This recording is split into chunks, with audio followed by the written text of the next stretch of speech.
3, 2, 1, and welcome back to Chasin The Racin. Welcome back to Chasin The Racin, brought to you by OMG Racing and JCT Truck and Trailer Rental. And this episode of Chasin The Racin is brought to you by Optimum Bikes in York. Optimum offer a huge array of different used bikes, clothing, servicing, financing. They'll actually buy your bike as well.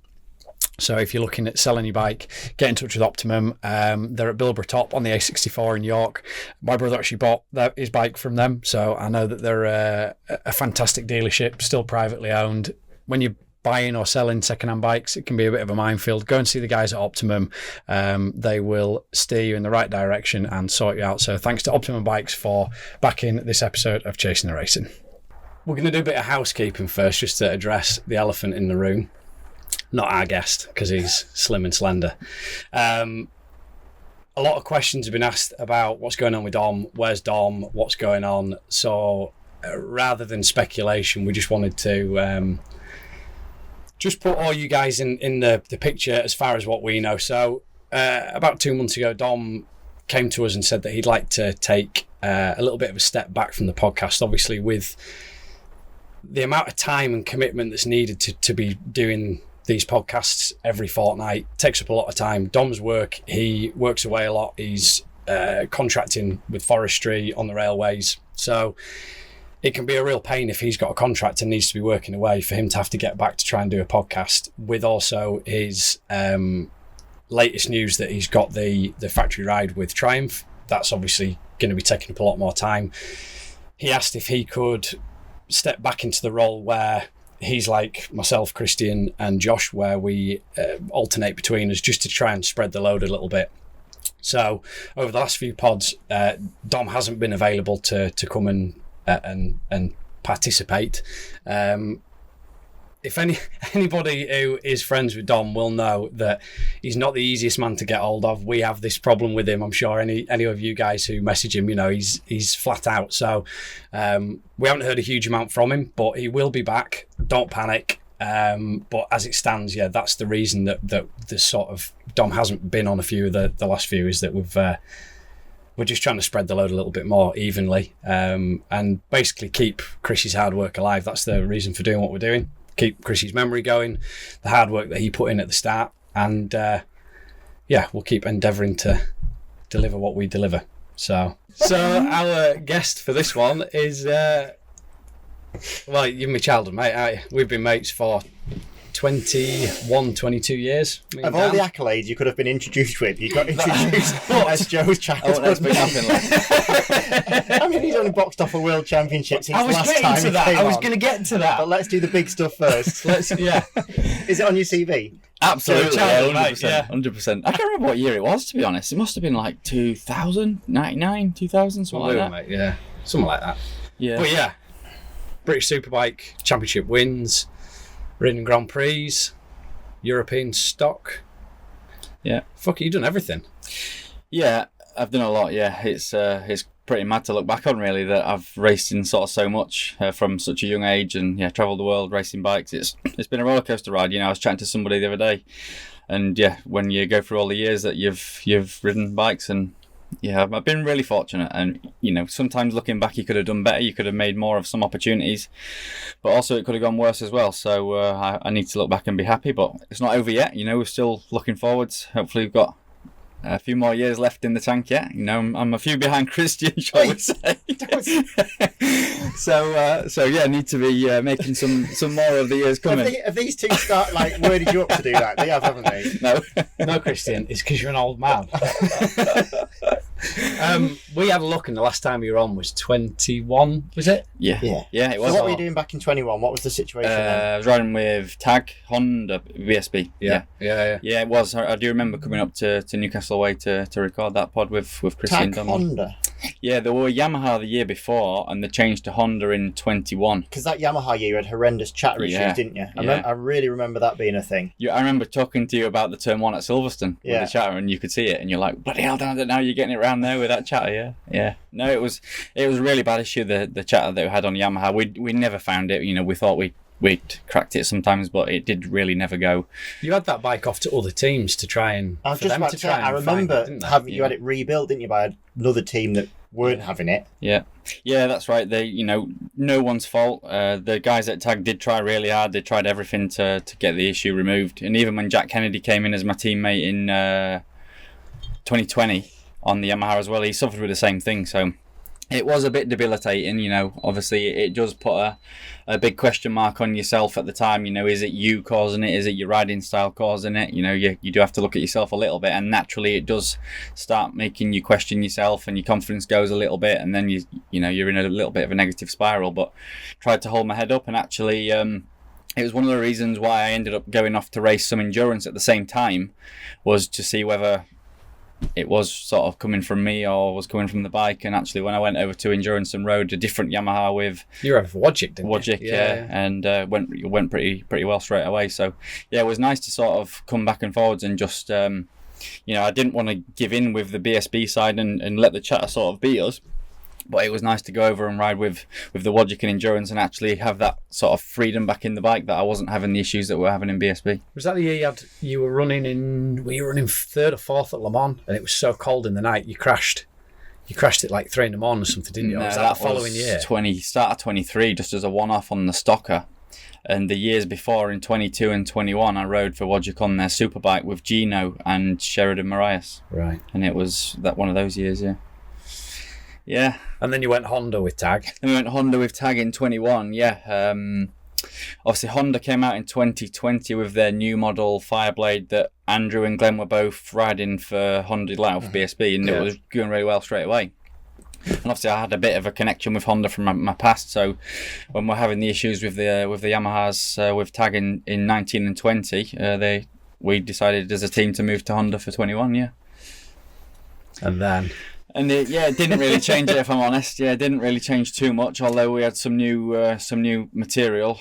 We didn't have the chatter as bad, but we weren't as competitive as what we assumed that we would be, really, yeah. That bike was kind of strange, wasn't it? Because I think that year the first round was Donington, wasn't it? And Glenn and Andrew went at it in 20. In 20, as in the first year it came out. So everyone sort of jumped in that direction. Yeah. But then it kind of never really progressed onwards, the bike. It seemed to be amazing out the box. And then even though more stuff got added to it, because it kind of was not standard, but like there was less bits to start with. And as the bits came, no improvements really. It was almost like as a standard package, it went really, really well. And then when they started doing what they wanted to it, they sort of detuned it. Detuned it, yeah, exactly what I was going to say, yeah. So it was a bit like that, I guess. And actually, I know in 21 when we had an option to use a suitor arm and a standard arm, I much preferred the standard arm at the time. Your feel. For my feel. And I think that was only because of what links were available at the time. Obviously now, 3, 4, 5 years later, everyone's on the suitor arm or some different model arms. Yeah. And no one's using the standard anymore. But definitely at the time, I much preferred the standard one, yeah. And then from there on? So 22, really, really bad year, actually. Can I just say, I remember you and me talking it must have been the end of 21. And although we've been mates for as long as we don't actually see a huge amount of each other, do we? We maybe meet up 2-3 times a year. We have a proper good catch up, and that really changes, does it? Yeah. And I remember you saying to me that last year with Tag, fuck it, I don't know if I want to do this anymore. The doubt had definitely crept in. And the doubt had crept in a lot. And like I say, I got on with the guys really well. I really like Chicken and the family. They're really good guys. But just, I think my sort of mental capacity was going worse and worse sort of round by round, and actually we came to a little bit of a finish point at Alton, not at the end of the last Alton of the year, so 2 rounds to go.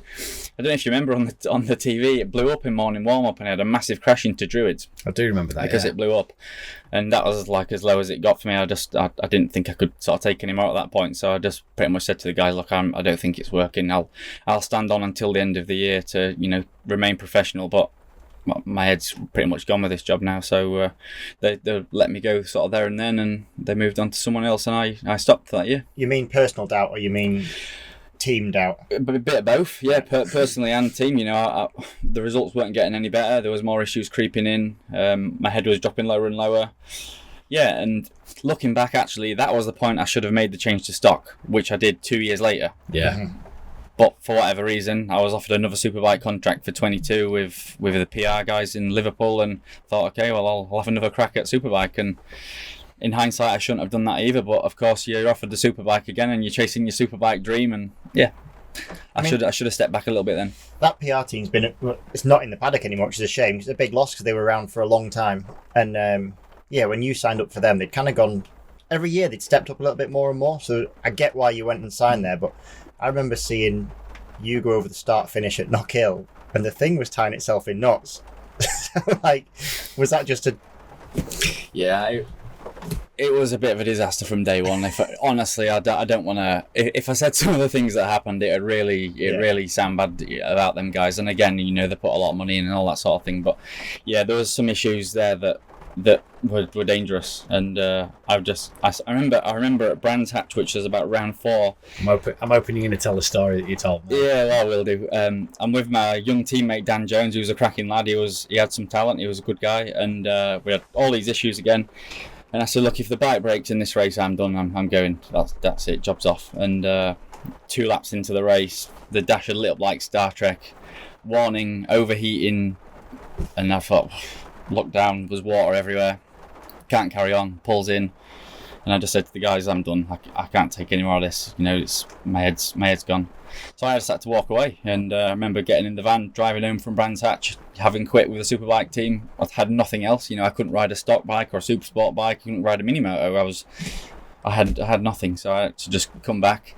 Genuinely, I ended up working for my friends at Optimum Bikes, as doing some servicing in the service bay for a couple of months, and then they said, if you want us to build you a stocker for the last couple of rounds of BSB, we'll build you a Honda stocker and go and see what you can do.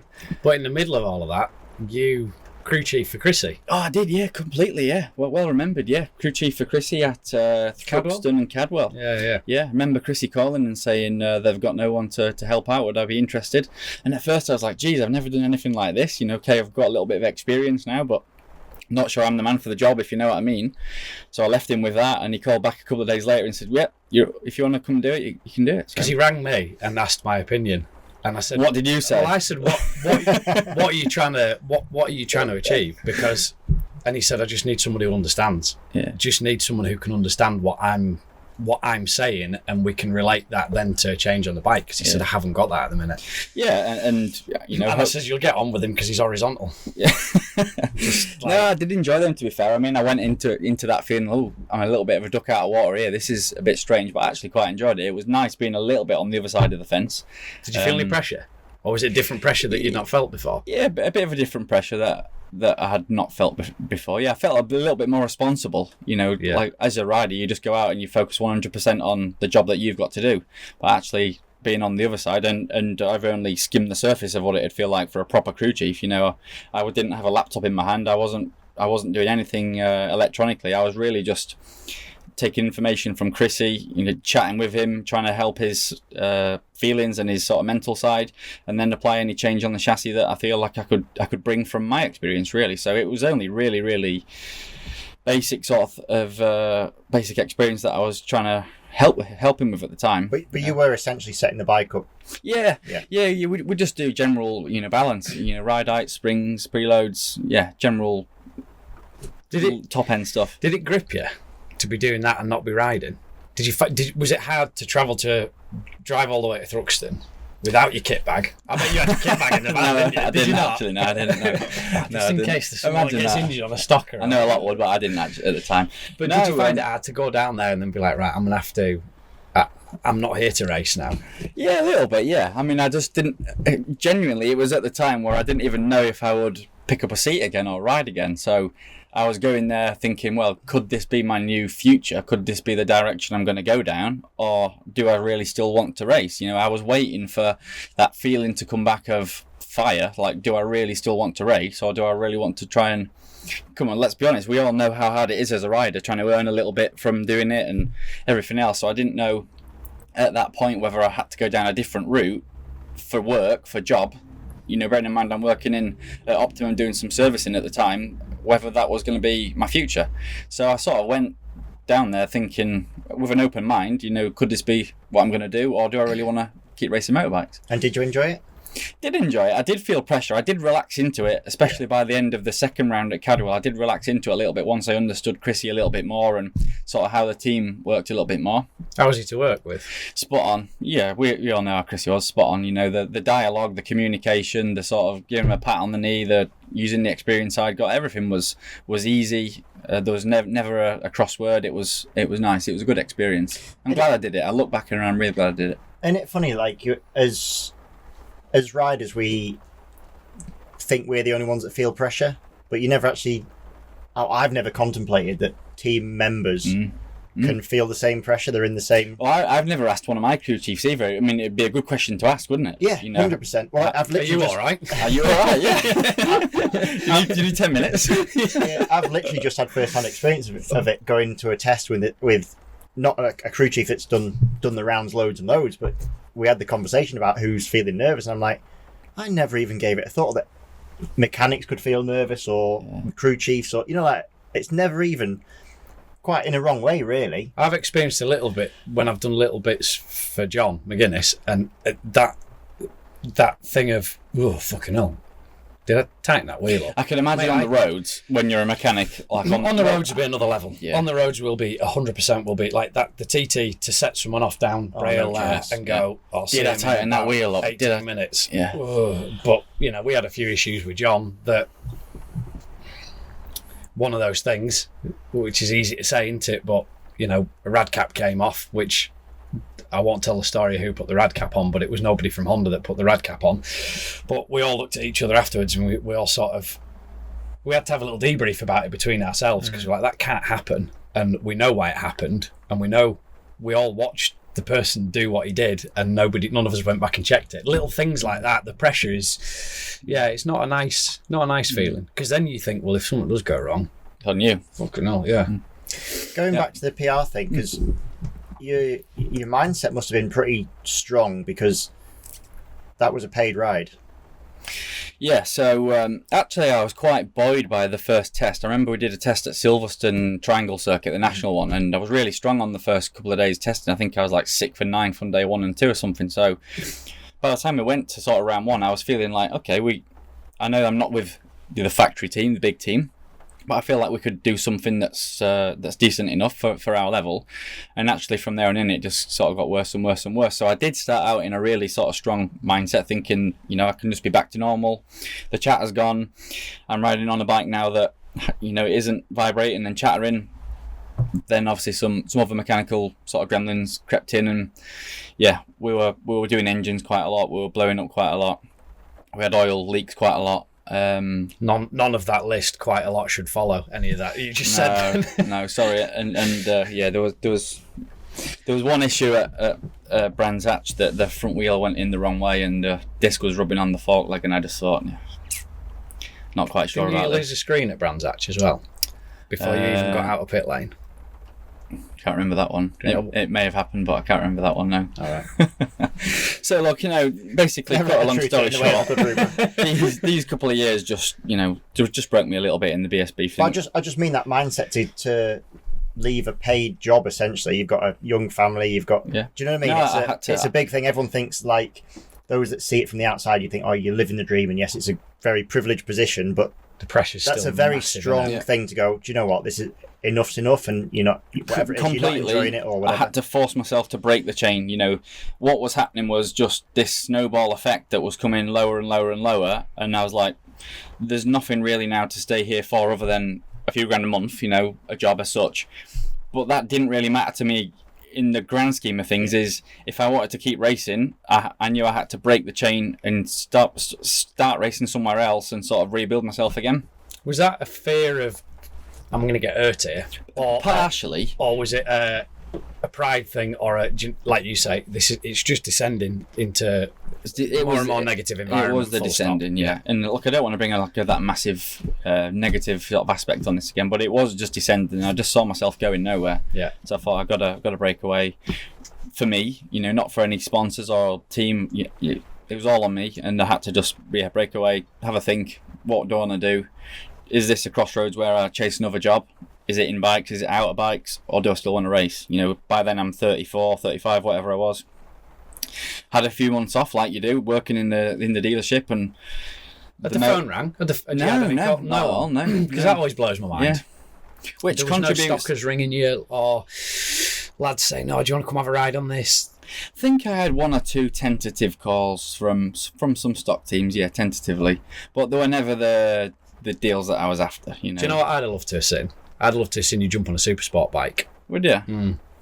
Because I think you going there with the mindset that you'd left. He's the most competitive twat you've ever met. Like, it didn't matter what we did as kids, he'd have to drill you for it. And you're no different now. Maybe a little bit. So I think you on a super sport bike, just with no pressure of going out there, like you did the last 2. Did you do 2 rounds of stock at the end? Yeah, in 22 I did 2 rounds of stock at the end. Yeah. Which was the story after where we were at. Really was. The guys at the dealership said, right, we'll build you a stocker, we'll do the last couple of rounds of 22. Did they realise that you were better at riding than servicing bikes? I think so, yeah. When I say servicing bikes, Who's polishing them?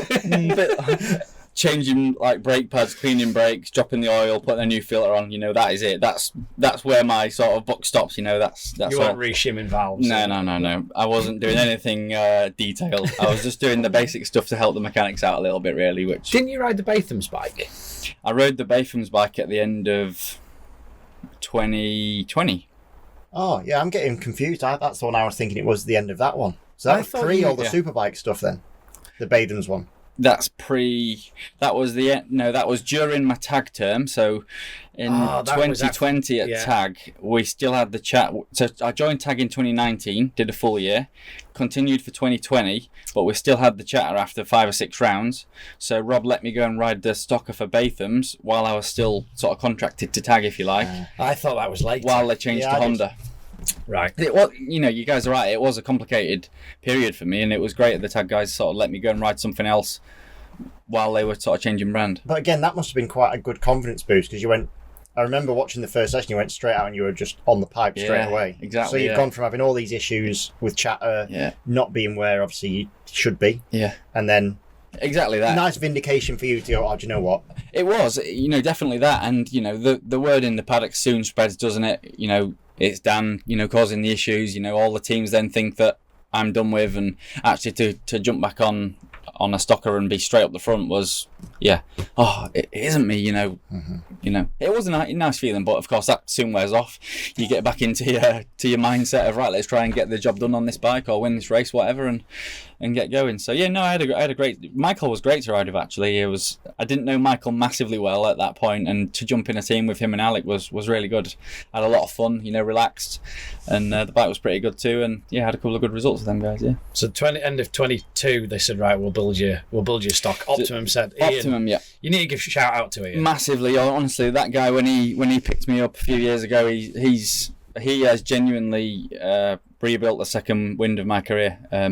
Like I say, the point at the end of 22 when I'd walked away with nothing, and he built that stocker. We turned up at Snetterton on a freshly built bike, and I led the race before I got wiped out by Charlie Nesbitt at the last chicane. You might remember. Do you remember Alex Olsen clipped the mud and left some mud on the track, and then Nesbitt crashed on it and fully T-boned me. Oh, you got absolutely drilled. I got well wiped out, and I was in pain, and I had to get straight on a flight to the Ball d'Or and race a 24-hour the week after.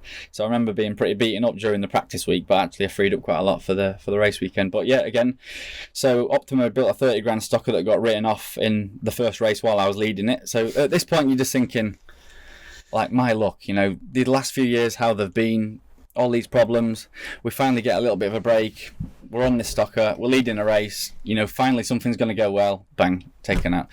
So they rebuilt it, and we did the last round at Brands, and I finished second. I missed the win from Billy McConnell by like 0.05 or something like that. So had a good race, yeah. Was Optimum Bikes already helping you before you went and worked there? Absolutely, yeah. There were really strange story actually about the guys at Optimum. They, I remember when they were part of a car dealership in Wetherby, which is where we are now.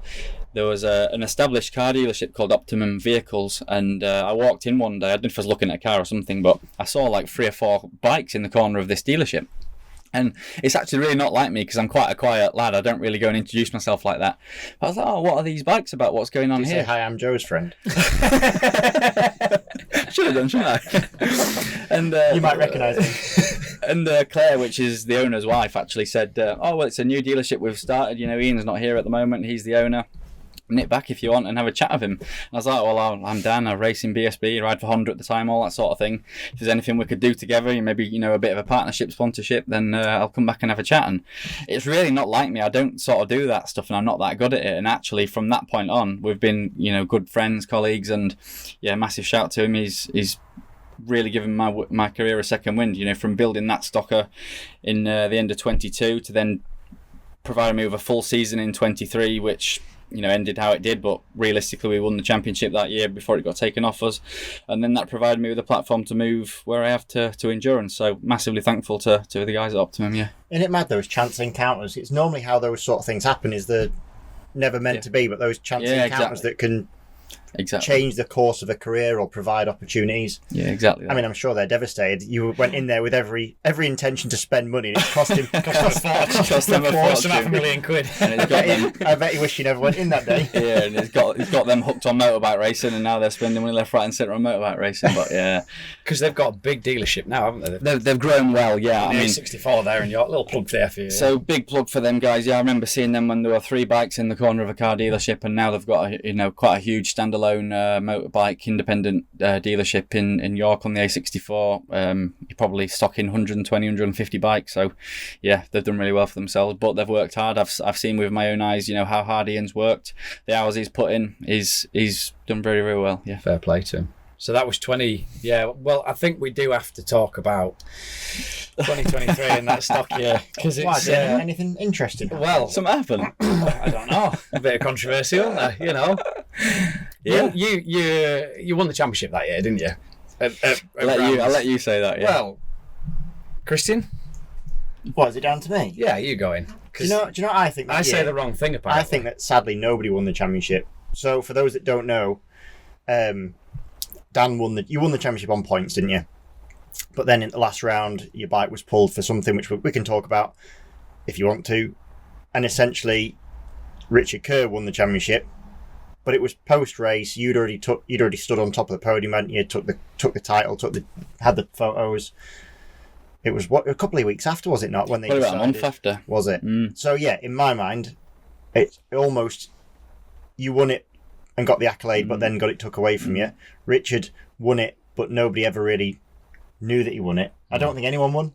Is how I think. Yeah, it was a loss for the whole situation, really, for everyone. The series. Yeah, little bit of a sad and strange ending to the year. But yeah, what can I say? Like, we won 9 races that year out of what I think we only had 15 or 16 or something, during the year. So, the ratio was pretty high to the win side, and a lot of podiums as well.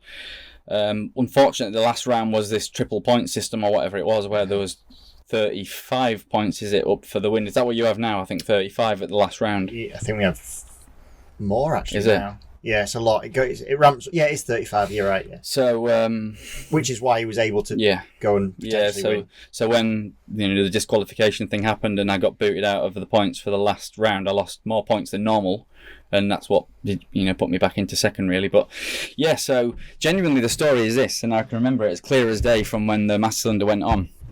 The bike was built obviously start of the year, normal condition. The master cylinder was. Well, they were pretty much the same apart from a hole in them, basically. But the master cylinder being the thing that you got disqualified. Yeah, the front brake master cylinder. That's right. Yeah. So you need because you need to explain what the hole was. The hole. I will, though. I'll get to that. As long as you cover that, yeah. So bike's built at the start of the season in full, compliant trim, shall we say, with the master cylinder that doesn't have a hole in it. All the way until Alton, which was round 10 or something like that. And I remember always in FP1 we'd get a spongy brake. It's a bit of a problem with the Honda. I think everyone struggles a little bit with brakes or spongy brakes or stopping power, etc. So Alton in FP1 had a spongy brake, and normally all we do is bleed it up a couple of times, go again, and it's bang on for the rest of the weekend. So I comes in FP1 at Alton in September and says, the brake's spongy again, just give it a good bleed up and she'll be right. And mechanic goes, tell you what we'll do, got a spare one in the box. It's round 10, it's done all year. Obviously, we're looking to win the championship. We're fighting for the championship on mileage. I'll put a new one on and bleed it up, and we'll be right for the rest of the year. So he puts a new one on, and I noticed it had this hole in it, this 6 or 8 mil thread, whatever it is, I don't know. But actually what the thread is for is a bracket to mount your reservoir where your fluid goes. So I said, is it alright? Because it's got that hole in it. Like, I didn't see that one on the old one. He says, oh yeah, it's come off the Fireblade. It's no problem. We'll just put it on, carry on. So I think it's nothing of it, carries on. So that master cylinder's on from Alton, which is round 10 September. We had 2 races at Alton, which I won. 2 races at Donington, which I was rubbish in the wet, which I finished 6th and 10th or something like that. And then the last 2 races at Brands. So that master cylinder did 6 races. So that's, for me, that's 6 opportunities, or more than 6 opportunities, because there's qualifying as well, which has technical, for something to be said, pulled up, scrutineers to see it, whatever you want to call it. So, thought nothing of it. Gets to Brands the last round. I think the first race was wet. I finished 6th or 7th, wasn't great. Last race for the championship, won it. Pulls into the Parc Fermé. We're celebrating, we're all happy, blah, blah, blah. But there was a little bit of commotion between one of the AMD guys and my crew chief. And I didn't really get what was going on. Thought nothing of it. So I think I had my last with me and I walked away. And as I'm walking with my last past the Honda truck, Beltran comes out and says, oh, Dan, what's going on? I hear there's a bit of an issue with your front brake master cylinder. And I was like, first I know of it, mate. I mean, don't know. Go and have a word with the guys. They're doing something down there now in the tech control.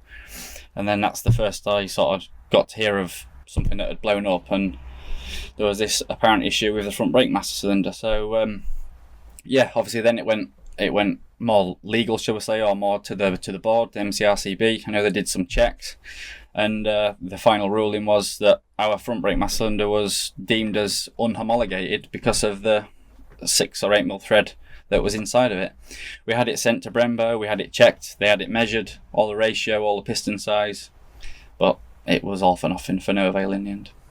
And all those tests came back, it is exactly the same as a standard master cylinder. I think from what I remember a couple of years ago now, even on the report from the BSB side, was that they can see that the size of the piston and everything was standard and there was no performance gain. Yeah. But on homologation, that part shouldn't have been on the bike because of this thread, so that chucking us out. So yeah, frustrating. Am I right in thinking that it was a Honda part as well, though?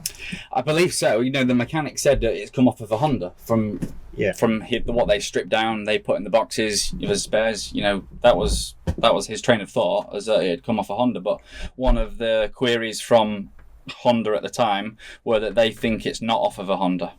But correct me if I'm wrong, if I'm remembering this wrong, didn't your guys find going through photographs of all the launches, and they were able to find pictures of when the particular year of your blade when it was launched, and there were bikes with a bracket on the top of the master cylinder.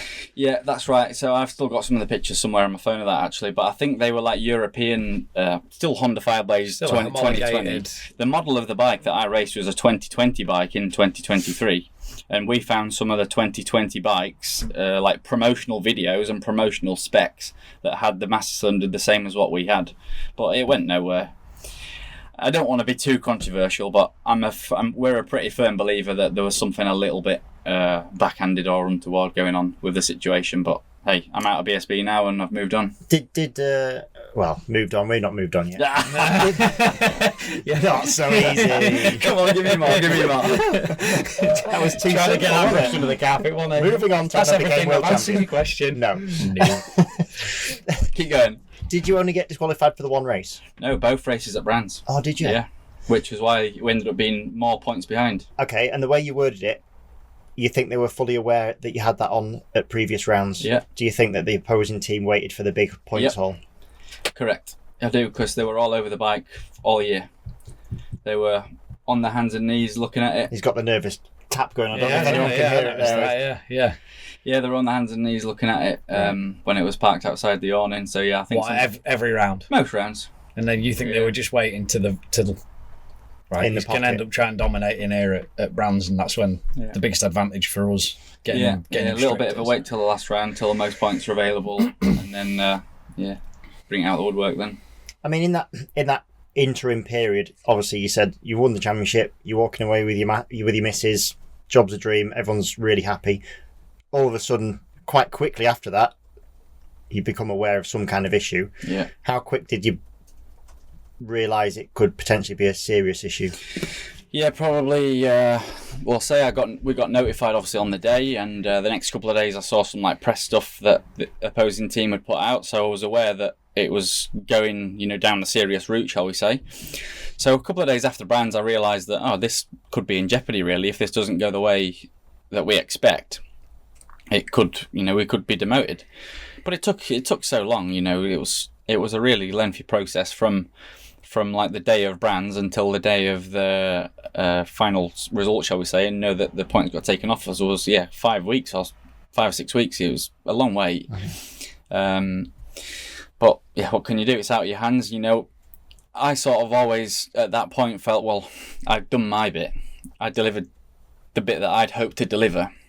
I just felt bad for the team because it was the first year, fully at it. They'd done a great job. They'd spent a lot of money. We just had the discussion about how Ian saved my career, and here we were supposed to be celebrating their achievement, our achievement, and it was all a little bit tainted, really. I spoke to Ian about maybe about 3 weeks after all that happened, and you've never spoke to a more broken man. Yeah, I just you could tell the effort that's gone into it for it to be on those terms as well. They all were, You even were looking at Alec Tager was my crew chief at the time. He's passed away now. He's been gone a year.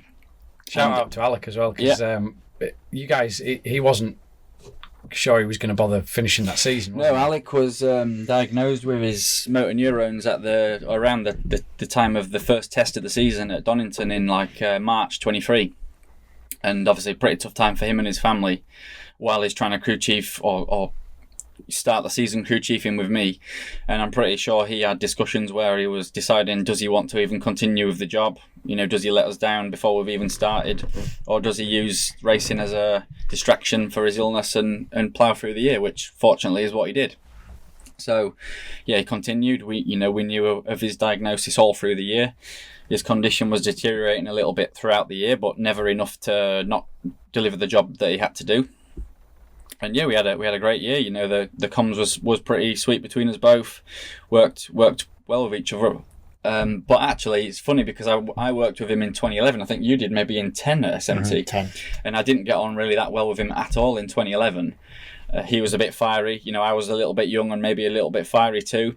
And we didn't actually get on that well at the time.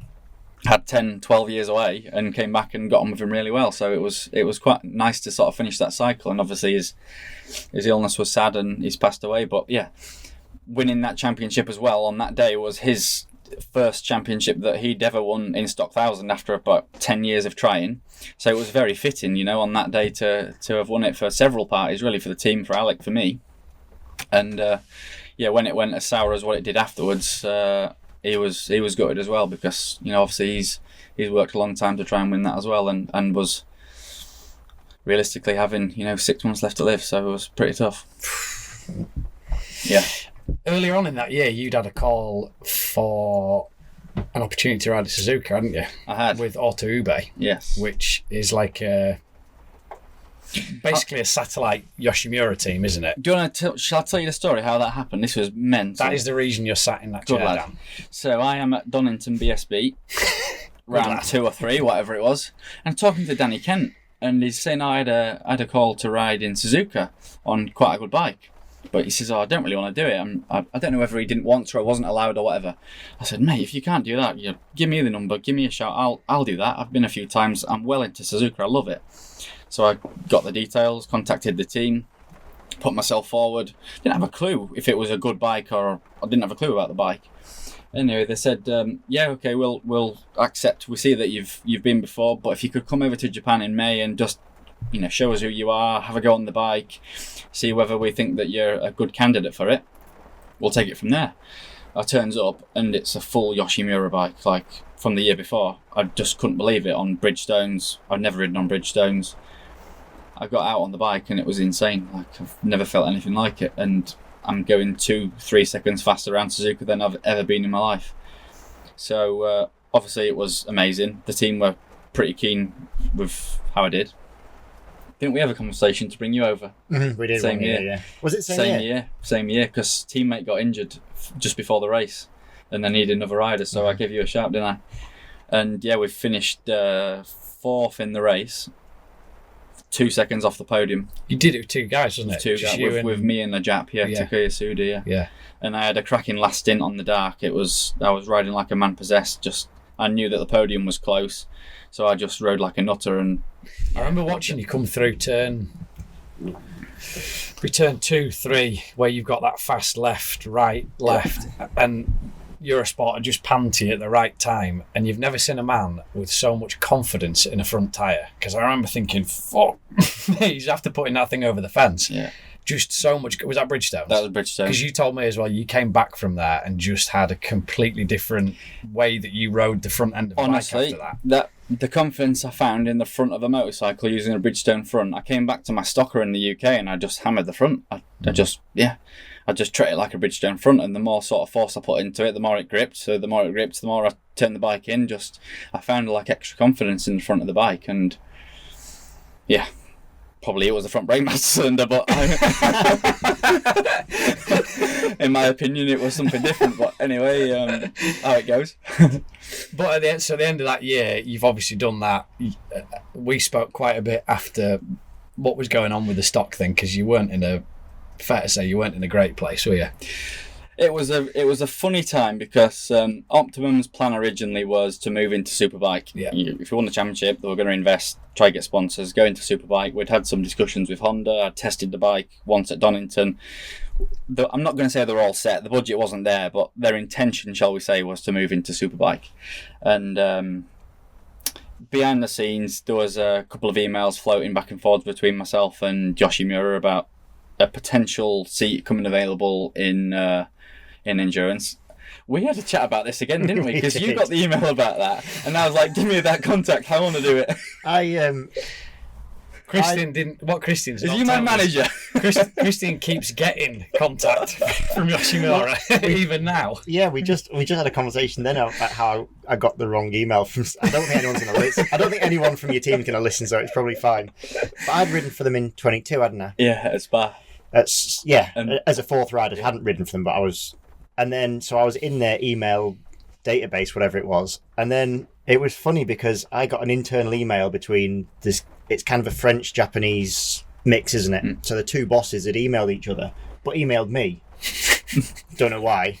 And it said who was on the list of potential riders. So I messaged and I'm like, by the way, you're on this list, but so is X, Y, and Z. Yeah. So you need to. Can you tell us who else was on that list? I honestly can't remember, but I think like Reiterberger and people like that were on it. There was Baz was probably on it. Loris Baz. I think they were the 2 standouts that I saw. It was a list of about 5. It was that's quite a long list, I think, because I think it was for only 1 spot. Right. But yeah, I was straight on to Dan. I was like, I've got this email. Like I know who you're up against. Like, make sure you either beat them or tell the team how rubbish they are compared to you, or you're like, you know what I mean? It was like this. I definitely shouldn't have got that email because that would have been to replace Gintoli. Sylvan, yeah. Because Gintoli was moving from. How long did he do? 4 years at Yoshimura? I think he did 3 or 4, definitely. Well, obviously, even before that, he was Suzuki MotoGP. It was part of his. The way Sylvan explained that to me, it was kind of part of his Suzuki contract. So he'd never really. It wasn't like an extra for him. He didn't necessarily get paid for doing endurance. He had an overall Suzuki contract that was part of his job role. Right. So yeah, that was. He was moving to BMW, which meant that the seat opened up at SERT. Yeah. That's right. So I remember after Suzuka in 23, when I rode this Ube bike, the black Suzuki, that I sent an email to them saying if there's ever a spot available, please consider me. I'd love to change to endurance. Left it at that. Then I seen you at Anglesey doing a JW day, and you were like, "Oh, Dan, I've seen this email. There's a spot going. There's some riders on the list." And after that, I'm just a man possessed. I'm like, right, I know there's a spot available. I need it. And you knew you were already on the shortlist because... Yes, because you seen me on it. Yeah. So I was contacting Greg and I was just like, oh, get me in. I'm up for it. I can do a good job. I've just pushed myself. And a few more emails bounced back and forwards, etc. And then this is in the exact same period as the bullshit over the front brake master cylinder, which is going south at the time. So there's this month of... Why are you leaning in nearer to you, man? Because I'm getting serious. I'll lean back now. No, you're right. I just moved it back 6 inches. You moved in more. No, I want to tell you a story. So yeah, there's all this period going on of the front brake master cylinder. In or out? What are we doing? Just You're there, good. just You're good. You're you good. You're ignore good. me. I'm just moving it around. And I'm like, well, the team are wanting to go Superbike in BSB. Don't know what's going on about this master cylinder thing. I've got a couple of emails of Yoshimura. I would like to change, but if Ian's then going to pay, X amount of money to go Superbike, I can't do the Yoshimura. I was just in a bit of a predicament, really. And as soon as the master cylinder news came out, I was like, I'm done with BSB. I'm just going to go endurance. So it was a real predicament for a couple of weeks, actually. But, I could never... Once I knew the Yoshimura SERT thing was offered or, open to me, shall we say, I couldn't turn it down. I wanted to go endurance. I loved endurance racing. It's a team that speaks for itself in terms of pedigree. And, basically just sent the email back saying, I'm in, fully committed, 100%. Let me know what's next. So walked away from... How many years at BSB were you in there? Well, in Superbike from 2010 until 2022, 23 stock. I think altogether, sort of my first ever BSB event was 2004 on 125. So just shy, 20 years really, and that I haven't been since the last round of 23. Was any of your decision a bit of an up yours to what had gone on? I mean, I wanted to ask that, but I didn't want to. Metaphorically, you could say that, yeah. But I think just a combination of, one, the opportunity I've got here, two, my years have just got worse and worse and worse in BSB. I'm maybe not seen as seriously anymore as what I felt I was or what I used to be. Wasn't there, therefore getting the opportunities that I felt I could deliver with. I still think, and I still believe now, that with the right opportunity, I can be a top 3 rider in BSB. But of course, with a mid opportunity or the wrong opportunity, you're only ever going to run around in 10th, 12th, 15th in BSB, and that's absolutely not what I want to do anymore.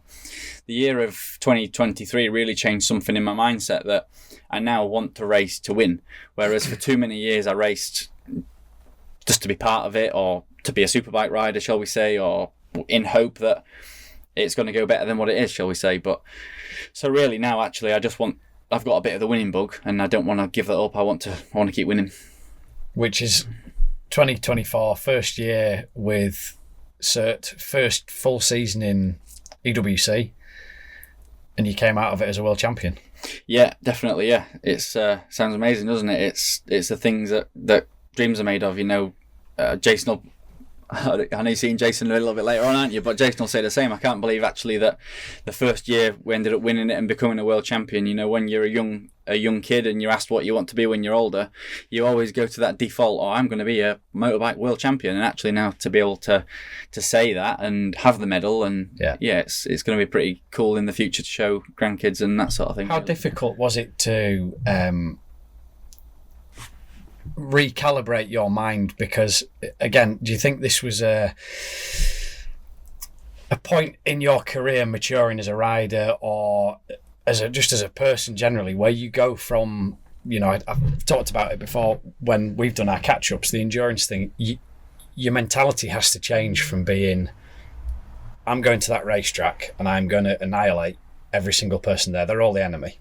Everybody there is an enemy. When you go to endurance, it's a completely different thing, because you've got 3 other guys that it's as important that they're as confident, comfortable, ideally as quick as you. There's a lot, the factors and the environment changes massively. But with that, you've also got more pressure because you're riding for a factory team that has the pedigree that SERT has. You've got 3 guys who you don't really know all that well. You haven't grown up with them, have you? You've not been in the same paddock as them for 10 years like some of the guys in BSB. So you're trying to figure out their characters. There's a language barrier. You've got Japanese and French, neither of which do you speak. There's quite a lot going on there to dump you in that environment. And they don't do a huge amount of pre-season testing either, do they? No, so bang on with what you say. All of those aspects contribute. There was a bit of pressure building. Firstly, what I'll say is one of the things that attracted me to endurance was that relationship with your teammates. All I'd ever had prior to this was a teammate in, say, BSB that you had to beat. Your number one objective was to beat. So do you give him information? Do you hold information? Do you give him bullshit? There was always that strange sort of relationship with a little bit of a wall, shall we say, whereas actually in endurance was 3 riders that you're absolutely trying to help. They're helping you with something they find on the track. You've tried something that really brought a positive to the bike, so you'll give that to them and say, oh, try this in that corner. That relationship was so relaxing and welcoming and so much of a good feeling that it really helped with the atmosphere that I enjoyed in the team, and it settled me into the team well. Yes, the language barrier is a little bit of an issue. Fortunately, the crew chief is ex-Grand Prix. He speaks fluent English and French, so the general debrief is in English because the Japanese are involved and the Japanese don't talk French. So debriefs are in English as a team. Of course, if it's Etienne talking directly with the crew chief, they may go to French because they both talk and it's French. Just worth saying for listeners, you've got Etienne Masson, who's French. Yep. Speaks a little bit of English quite well, but number one, French. You've got Greg Black, who's originally from Derbyshire but has lived in France since he was like 6 or 7. 3 or 4 years old, yeah. Yeah, so his main language now is French. He can speak both absolutely perfectly. And then you've got your Japanese reserve rider as well, whose English is okay. Yeah, he can get by in English, prefers Japanese, but he's learning English as he goes. Yeah. So then there's the Japanese, technical staff and basically owner of the team that speak obviously fluent Japanese and quite good English. So they can listen and understand to debriefs fully in English. So yeah, a bit of a multi-language job going on, but generally English is the chosen communicative language. So prior to Le Mans in 24, obviously I had a little bit of experience from the 23 Suzuka package, which was a couple of years old bike, shall we say. Was that an ex-SERT bike? It was an ex-Yoshimura bike. Right. Pretty much exactly the same components, but a lot of geometry, quite a lot different. So when I turned up in Jerez for the first test of pre-season 24, the only experience I'd had on Bridgestones was the bike of 23. Fortunately, I remembered quite well how the Bridgestones feel, and I adapted pretty well to it. Pace was pretty good straight away, and really the rest of it was just a case of falling in line with the team, trying to be as fast as the teammates. Giving general pre-season. When you are testing in endurance, you're giving your own feedback as a short circuit rider, but you're then just sharing it with your team and your teammates, openly. Then it's the crew chief's role to sort of assess all 3 riders' feedback and make one change based on, I guess, the average of the feedback or the most strongest of the feedback, shall we say. Yeah. So, when you're riding the bike, you are feeding back as a solo, but it's just then how they use that information to move forward. And as a rider, you have to then accept that certain changes that you want, you have to be able to go, I don't like this, but I know that we can't change that there. I'm going to have to ride around that problem. Some changes may not be actioned from what you've requested. Yeah. Some changes may be requested that you've actioned that other riders don't like. There's all sorts of different combinations that could happen, but generally we'll always fall back to a position that all of us are comfortable and happy. And I think that's probably what makes, any endurance team really, is having 3 riders that are similar, ride similar, position are similar on the bike.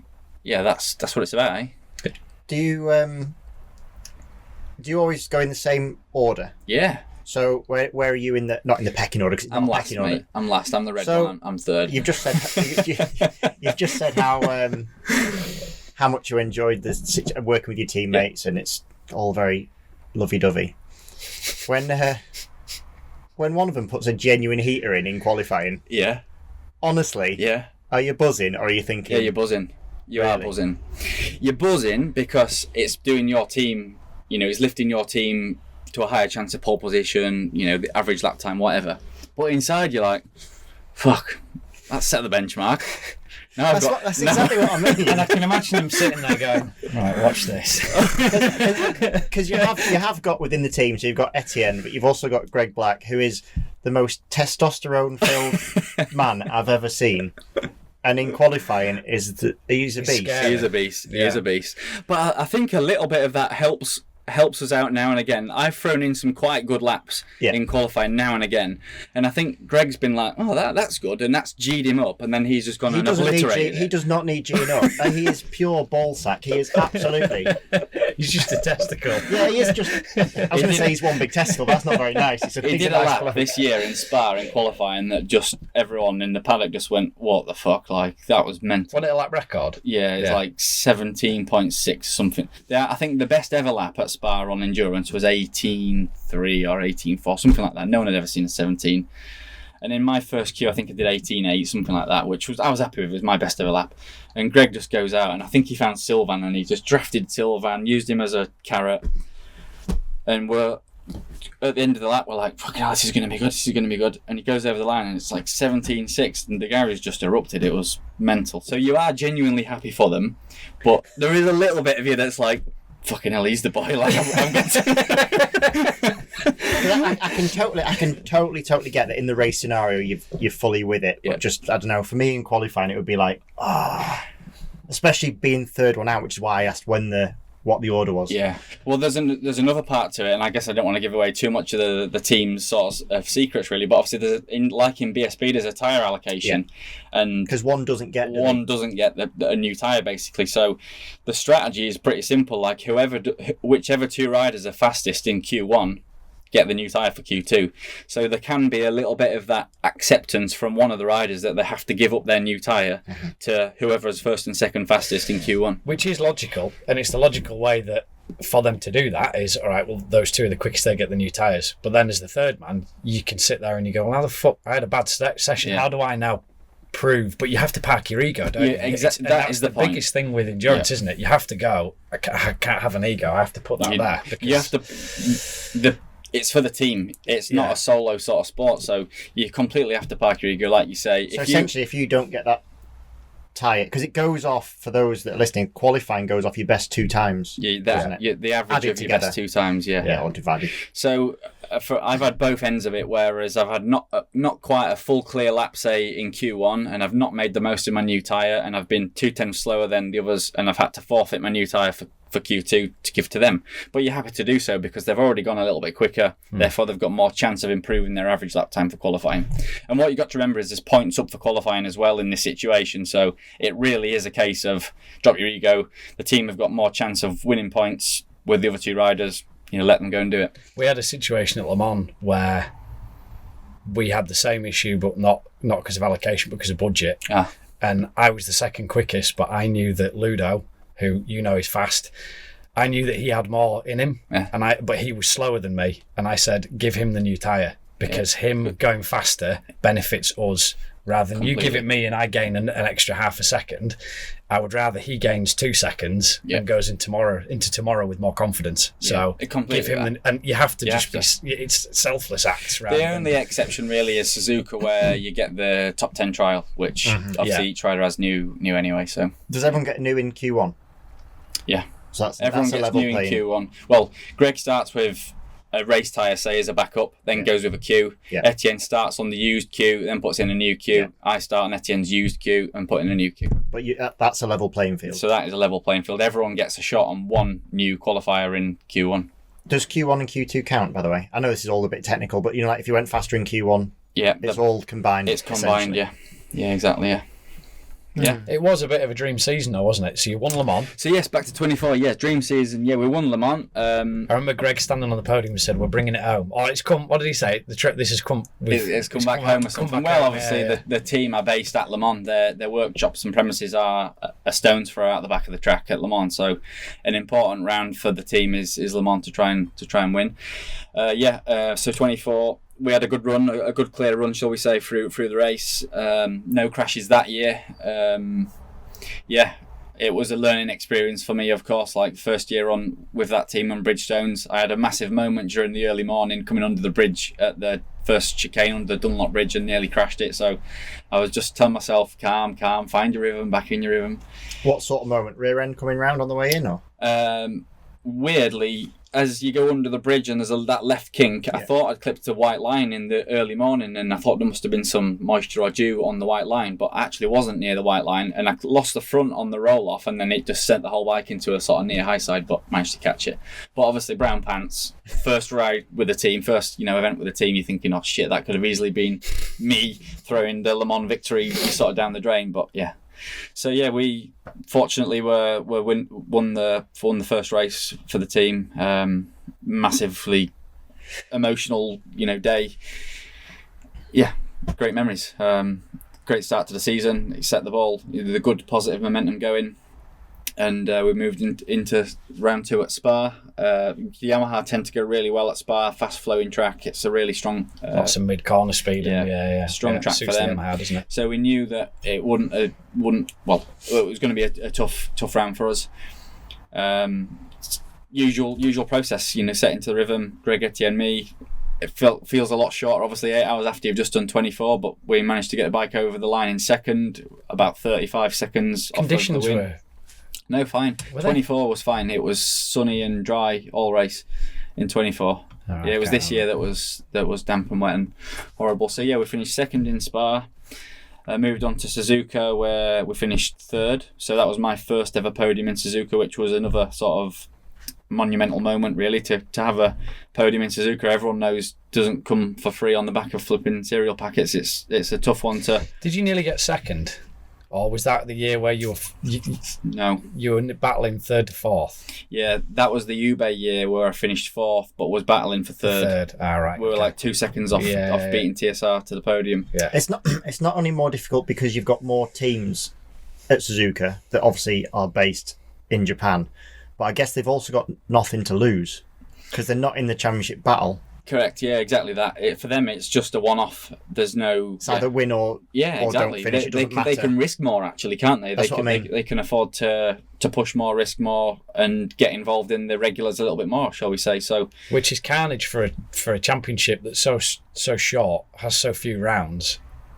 So you guys are running a completely different race, aren't you? We are, and we have to see that really as we're the regulars, and that Yacht say would be our main, or BMW would be our main opponents during that race, but naturally we do want to try and get as close as you can to Yamaha official or Honda official team that are there as well, which is. Does anyone ever step in when you're in that environment and you're saying, we've. Yeah, leave Zarco alone. Close, we're so close to whoever it is, and it's not a regular. It's not like a contracted team for the full season. Does anyone in the team have to step in and go, ignore them?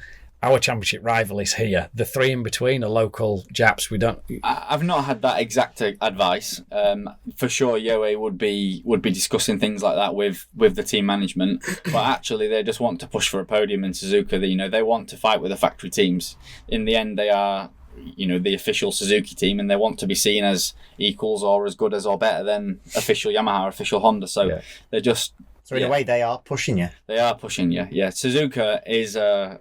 It's like a standalone people event like for you to guys. say, endurance, you're riding 80%, Suzuka, you are riding at 100% every lap, and it's 4 BSB races in one, like per rider. So yeah, you are flat out on Suzuka. In terms of standalone events, like obviously Le Mans got its place probably in Europe. It's the bigger thing, but we've talked about it before. But Suzuka itself, if you do well at Suzuka, it's a career changer. It is an absolute career changer for if you're a rider that goes there. Yeah. And does well for a Japanese manufacturer, particularly. It's their TT sort of thing. Yeah. It is. It's the most important event of the year for sure. Yeah, a lot of for example, the one or two of the Japanese Superbike teams this year forfeited 2 or 3 rounds of their Superbike season to focus on Suzuka 8 Hour. Really? You wouldn't get that over here, would you? It's completely their main focus. Yeah. Yeah. So third in Suzuka, and obviously that set up a showdown at the last round between ourselves and Yacht. I think there was 5 or 6 points difference in the championship. So really, it came down to whoever finishes in front of the other one at Paul Ricard at the Ball d'Or would win it. And fortunately for us, it's a strong track for Suzuki. They've won there quite a lot over the years. I think the flat nature of the track and the strength of the Suzuki over 24 hours in terms of reliability seems really good for us. So we were I'm going to say lucky. not just luck. You know, we to an element, I guess we did make our own luck and perform well. But yeah, fortunate that we beat Yart over the line and won the championship in 24. So yeah, goosebumps. You know, first World Championship victory, and to be part of that with a team was fully amazing. It was that ride at the Ball d'Or, and I say that ride as a team, not just you as an individual, but as a team. That was probably one of the most seamless, perfect examples of how an endurance team should operate. I think every single pit stop was perfect. There was no penalties, there was nobody slipped off, there was no mechanicals. Everything just went exactly how you wanted to. And combined with no safety cars, I think we set a record in that race for the most amount of laps ever done in the Ball d'Or. I can't remember the exact amount of laps, but I do know the set a record. But yeah, exactly that. It was pretty much autopilot from stint one. You know, a little bit short circuit, let's be honest, in the first couple of stints while the bikes are all quite close together, which Greg... That's when you send Greg out. Greg, crack on, son, do your job. He's mad to watch for that first stint. You sit there and it's like watching a Superpole race, isn't it? No. He's just... We're in the garage rubbing our hands a little bit at the first stint when Greg's on. Yeah, good to watch. But yeah, once it settles, you know, generally I get the bike on stint 3, so generally it's found a little bit of a pattern by then, spread out a little bit, and my focus really is just get rhythm as fast as I can and maintain and pass traffic as quick as you can do. I mean, that's one of the most important things in endurance, is to not be held up passing traffic, and it's so easy to lose time passing, especially in the dark. And end up in someone else's accident. Of course, yeah, definitely. The Suzuki, the GX 1000, it's pretty much obsolete in most series now, and it was getting long in the tooth anyway. But obviously in endurance format, it's still an absolute weapon. You've spoke already about the reliability, which is a massive strength of that bike. But what allows that bike to be so good in endurance, do you think? Well, I don't think it's got one massive strong point other than its engine reliability. In terms of its performance, I don't think it's got one massive standout point, but I think it's very good in all areas. It doesn't have a weakness, does it? Yeah. Rather than being really, really weak or really, really strong in a certain area, it's just sort of like 80-90% in all areas, but has really, really good engine reliability. So it seems like, or in my opinion, it seems like 24 hours are the Suzuki's forte. 8 hours were maybe not quite as performant, but we're not far away. So really it's a case of, fortunately for us, the big points are in the 24 hours. So we need to really make sure we don't make mistakes and we nail them 24s to make the points, and then manage as much as we can and score as many as we can in the 8s to sort of consolidate. That seems like it's the general aim of the season for us. Is that thing as nice to ride as what it looks? Yeah, because it's one of my... and it's weird that it's one of my... Like, that is the bike when I walk up and down pit lane, I'm like, oh, I want to ride that fucking I'd say, and maybe Christian could give a little bit of a point of view on that as well, is if you don't know the Bridgestones well, or they're not or you're installing them, they're not up to temperature, it's quite a savage... We've got a story about that as well, me crashing it in Valencia. It's got to be in its working area like any other bike to feel good, and if you're just slightly outside of its sort of working range, tyre temperature, slightly wrong compound for the day, it can be difficult. And that's the tyres, not the chassis. Yeah, that's the because when you look at it, I would say far more the tyres than the chassis, because the Bridgestones on my first stint on Bridgestones was in endurance as well, and yeah, it's a completely different concept in it. It is, because when you look at it against the Yart, the Honda, a little bit, the BMW, it looks like the oldest bike in the nicest possible way. It hasn't got all the fucking wings and you know, but when you look at it closely, the way everything's finished on it, everything is tidy. Everything looks like, you look at that BMW, there's fucking wires everywhere. The Honda, there's a lot of wires. That when you look around that SERT bike, it's very, very tidy. There's a lot of attention to detail. Yeah, it is a very, very well prepared bike. You know, I'm impressed every time I reunite with the bike and I see the detail in it. It's a work of art, it really is, and it's very pleasant to ride at endurance level, endurance speed, when it's in its correct working window.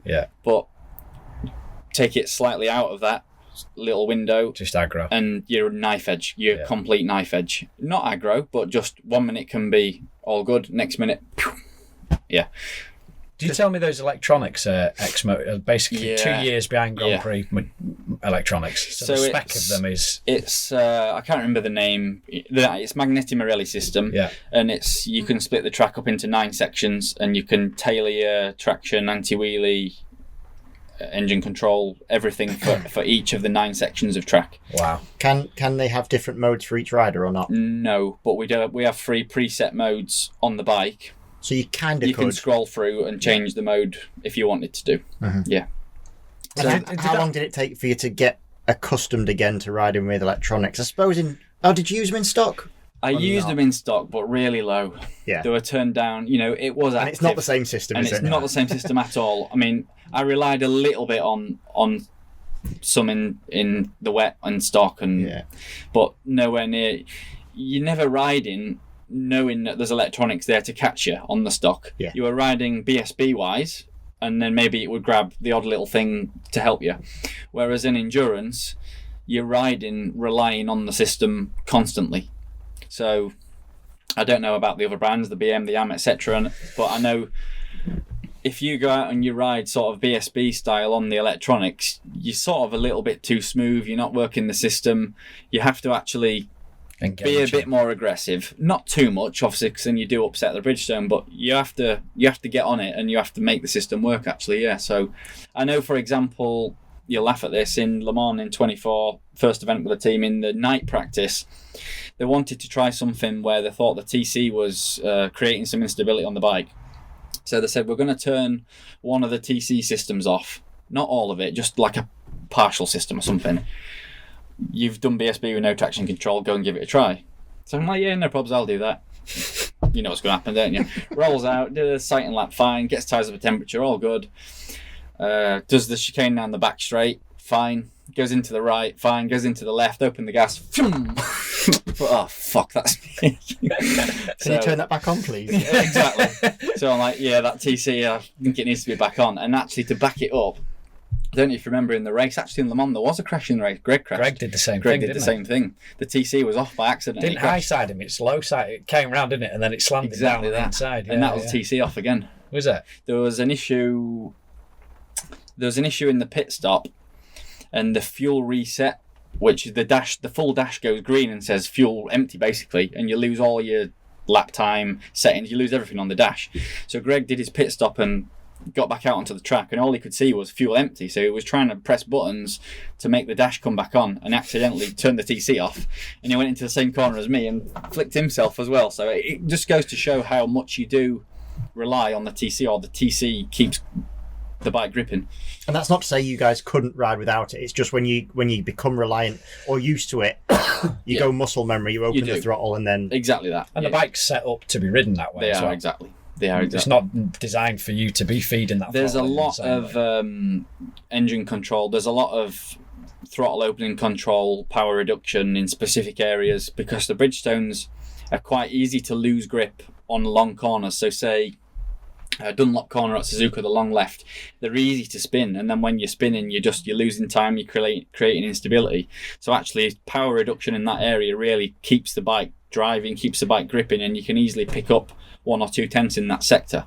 So there is quite a lot of power reduction going on the electronic side to keep performance. Yeah, kind of why I ask, because I know there is quite a different riding style to ride with TC and not, because I did a very short stint with the team. I remember being at Spar, and the more they reduced the TC, the better I felt. And the other 3 riders were the opposite, but that's because I wasn't standing the bike up like I should to use the TC. I wasn't used to it. So yeah, that's why I asked how quick it took you to adapt, but it sounded like you got there pretty quick. But I think I had the experience of the 23 Suzuka bike as well. So that, pretty much that really, I'd done the full 8-hour race on that bike as a 2-rider team. So I'd done like 4 or 5 stints in that race with the similar TC sort of feeling. So I'd really got quite used to it then, actually. And you can rely on them a lot more than what you actually think. So yeah, they're quite enjoyable to ride with, but you do know that if there is ever sensors go down, remember the Pedrosa thing at Aragon? Yeah. It's exactly that. Yeah. And that was basically what happened to us. And talk to us about the team dynamic. Again, I've got experience of it, and it was the most incredible team I've ever seen work. And I got to see a lot of it because I kind of wasn't riding, so I almost saw more than what you would see. But go on, just talk us through. Yeah, so It's partly French run and partly Japanese sort of owned, if you like. So the Yoshimura arm from Japan provide the material and the support from Suzuki, and then the SERT side, which is Suzuki Endurance Racing Team, which are a long-running French Suzuki team. They provide obviously all the logistics side, the trucks, the staff. So there's a collaboration between both parties. So it's a sort of French and Japanese team, and. Yeah, I mean, Yoshimura alone have competed only in Suzuka 8 hours for a long, long time, and Japanese Superbike, and SERT have competed by themselves on a blue, coloured Suzuki on Dunlop tyres for a long time as well. So actually, I think they collaborated around the time that Sylvain joined. I want to say 2019, 2020, around that time. So the collaboration seems to work really well. From my side, it just means that you end up dealing with a partly French logistically operated team and a partly Japanese team on the performance side. So generally anything that I have on the performance aspect is directed to Japan, or the contract stuff is to Japan, and anything about any sort of events coming or what time I've got to be there, etc., is all done via France. So, and what riders they want comes to me. Yeah, exactly. But what I will say, there's like 50, probably 45 to 50 people in the team during a 24-hour race. It's a really, really big effort. That's why I ask, is the coming from BSB or even World Superbike type things, and even you've been in the Grand Prix paddock, the size of the team and the bank of engineers. There's like 3 deep, isn't there, of engineers looking at the bike, or looking at things on the bike. Yeah, absolutely. There's 3 or 4 guys just sat on computers all the time, like monitoring data, and just that's their sort of sole job is engine management. And I don't really ever get to speak to them guys because their headsets on and they're just ploughing through graphs really. So they run and work very professionally. Everything's calm, everything's methodical. They don't have live data on there, do they? No, there's no sort of ship to shore live. But I'll tell you what there is live is during the race with the onboard camera that does relay back to the pit garage live, and they'll have a screen. So can they see your dash? Not the dash, they see your rider's face and the riding of the bike, either forward facing, rider's face, or rear facing. Are you allowed one looking at the dash? No. Ah. So that's you're not allowed, or you don't. I don't know if you're allowed, but we don't have one. Because obviously that would be. You could get quite a lot. Yeah, the team the engineers see could get a little quite bit a lot of information on that, couldn't they? Because they could configure the dash to see. Yeah, but that's the camera that the TV company put it on, but then you guys have your own private access to that. Yeah, it is literally the TV cameras that they just have a feed constantly live in the garage that we can see. So, for example, I remember in Le Mans this year when I didn't race because of my shoulder injury, they had the forward-facing camera live in the TV in the pit garage, and we were just looking at the track condition. I would come in and say, "Oh, it looks dry there. Looks like potentially you could go on slicks, for the next stint." So there was some good information coming back from. They're looking at every aspect that they can to gain an advantage. There's some incredible thing. I'm not going to give away what they do, but I'm sure all the teams do similar things. But the number of cameras they have set up for when they do have access to the bike, and also because there's such a bank of engineers, the systems they have in place to make sure everyone's ready for the bike to go out or not ready. I'm not going to give anything away, but it was really impressive. It's really simple things, but you can tell that they know exactly what they're doing. Even like during pit stops, there's cameras on stands. Well, yeah, that's what I didn't want to say too much about how they. Yeah, they're monitoring brake pad wear, and everything is being considered and taken so seriously for evaluation and for future sort of gain really. So they know when they see. So we'll talk about it, and you can take it out if not. But they put the stand under.